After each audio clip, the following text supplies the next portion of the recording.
I know, I'm doing a lot of guitar videos lately. I'm sorry for the people that don't like guitars. Go ahead, say it. You've changed. Of course I've changed. I'm Tim. I always change. But I do still make furniture, and I will be making some more furniture on this channel. I actually have some really cool client jobs coming up if they go through. That'll make some really interesting content for this channel, do stuff that I've never done before. So look for that. That should be coming soon. In the meantime, I have another guitar video coming out next week, but it's totally different. It's not anything like those. And this week I'm doing a sway back when from a piece of furniture I made a few years ago that not a lot of viewers may have saw. It's before I had as many subscribers and whatnot. So this week's video is a sway back when, a piece of furniture. I'm going to do a voiceover explaining what I'm doing and everything. Enjoy. Next week, another guitar. After that, I have no idea. And if you are interested in the music stuff, I'm starting another channel called New Perspectives Music, and I'll put a link, where I'm going to do more in-depth looking at the instruments that I'm making, talking about the wood, and actually playing them so you can hear them, you know, plugged in and recorded properly. And the best part of that channel is I'm going to have some guests. And so I'm going to have more info on this channel, teasing that channel when I'm ready, which will be pretty soon. But you can go check it out now. It's starting to appear. All right, thanks a lot. Be good. This video is a little bit new for the Sway Back When series for me. It's from about a little over 3 years ago.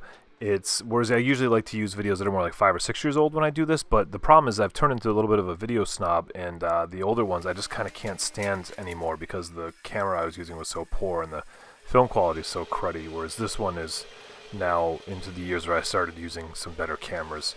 I'm a little bit heavy on the on the blur fades here for some reason. I really liked making this piece. It was for a local customer. I thought it came out really good, and I hope you dig it too. So it was a basic kind of the, you know, reclaimed wood and steel industrial sort of look. I had gotten some of this real rusty angle iron from my favorite little sort of bargain barn area of Logan Steel, where they sell cut-offs and the rusty pieces and stuff like that. So it means a little bit extra work sometimes, but hey, you know, it's cheaper than buying it new. These pieces of angle iron, I had to make rectangles out of them, so instead of cutting miters, I decided to notch them and try and weld inside the straight lines instead of trying to do a miter, because once you grind it down, it doesn't really matter if it's a miter or not. All the welds get hidden, it just sort of made more sense. It's all going to make sense in a minute. Right now I have some scrap wallboard that I'm cutting to use as a template. So now here's my... Like I said, this is around the time I started getting a little bit more interested in the cinematography end of it, and not just the storytelling. So I'm maybe overdoing it a little. So I use that piece of old Brady Bunch wallboard as a little template to just weld my rectangles together. And that's pretty much all there's to it. This is before I had gas on my welder. I can see I'm using the flux core, and it's my old shop, of course, where I used to just put a piece of steel down on my all-purpose table. And then I would go weld off of it like I am now. Just burn my table up anyways. So you can see the shape I have there. Instead of a miter, it's like an L shape, and it's actually a little bit easier to put them together like that sometimes.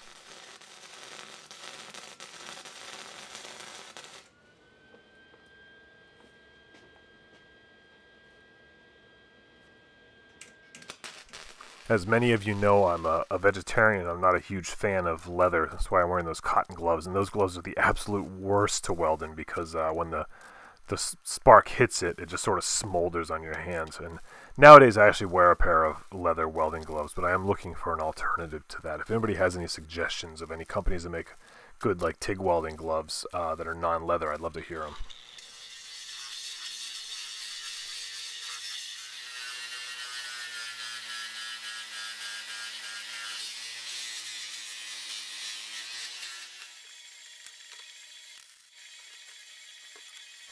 Now that I have my rectangles together, it's time to start assembling the table, and I really just stick framed the whole thing together.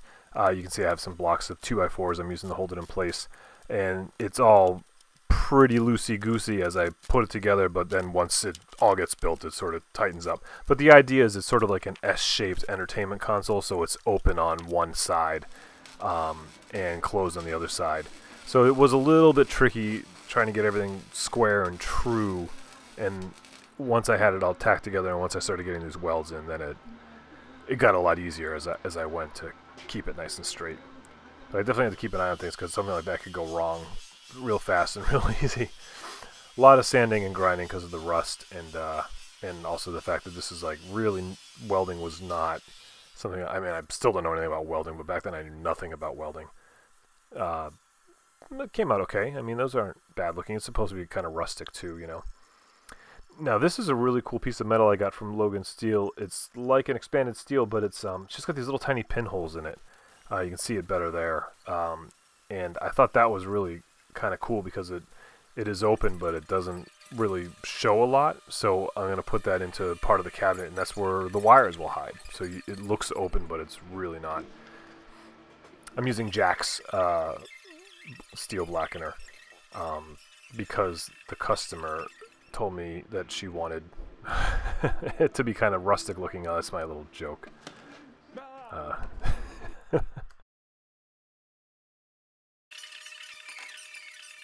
Now the lady I made this piece for was very nice, but it turns out that she was actually kind of indecisive. So she wanted this sort of exposed raw steel look with the blackening and all that, and there you can see that holy metal going in. It doesn't matter, there's two pieces because the seam hides it. But apparently she had a change of heart. Hey, yeah, did you get the picture? Yeah, it looks great, right? The whole raw steel look. Oh, you want it black now? Okay. Yeah. I staged that little phone call interaction. She was a really nice lady, and she had a good sense of humor. She knew that she was kind of a little bit wishy-washy about stuff, and so I kind of got her permission to put the video out with this little joke in it, and her husband thought it was hilarious. And then I added this. Hello. Hey, yeah. How's it going? What, you want a natural again?